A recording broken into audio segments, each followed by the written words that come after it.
Hi everybody, we are in downtown Lincoln and we are learning more about a spot where you can rediscover many of Nebraska's great authors. And joining me now is Tracy Glass. This is the Heritage Room.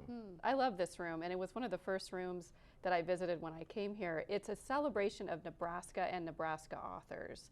So we have books anywhere from cookbooks to philosophy books, books about Nebraska, books written about Nebraskans and by Nebraskans, and we collect it all here in the Heritage Room. One of the common misconceptions is that Willa Cather is our only famous author, and we love Willa Cather, but we have Marie Sandos, we have Weldon Keys, who is a pretty unknown writer who wrote around the time of the Beats, the poets in the late 1940s, early 1950s. Unfortunately, his whereabouts are unknown. We do not know what happened to him, but he wrote an intense amount of screenplays. He did short films, he did photography, he wrote short stories, he wrote novels. He was just a kind of a jack of all trades, a master of his craft, and he was incredibly talented. We're lucky to have a lot of his personal effects here in the Heritage Room. We have Oz Black, we have so many different Nebraska authors, cartoonists, illustrators, and we have all their books up here, and so people can come up and visit and find hidden gems depending on what kind of book they're looking for. So Tracy, do you think people know this is here?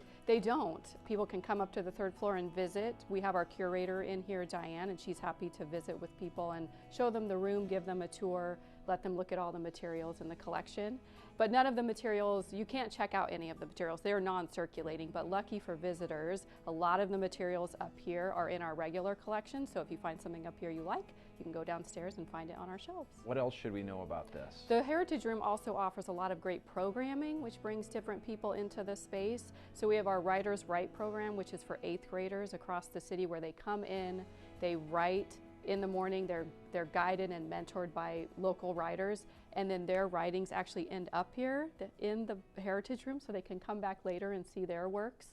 We also have lunch at the library. We're going to have Pat Leach, our former director, here doing a program in April where she'll be talking about what books Nebraskans consider their books. And we also have the Ames Reading Series, where we have Nebraska authors come in and speak to folks about the writing process, about their books and their works. Finally, our curator runs nebraskaauthors.org database of all Nebraska authors, which is really exciting. It has biographical information. Authors are encouraged to contribute to keep the database up to date, but our curator does a really good job of working through those entries. How is this funded, or how can people help support the Heritage Room? We are very lucky to be supported by the Nebraska Literacy Heritage Association and the Foundation for Lincoln City Libraries. Okay, Tracy, well, thank you very much for showing us the Heritage Room. Thank you so much for stopping by.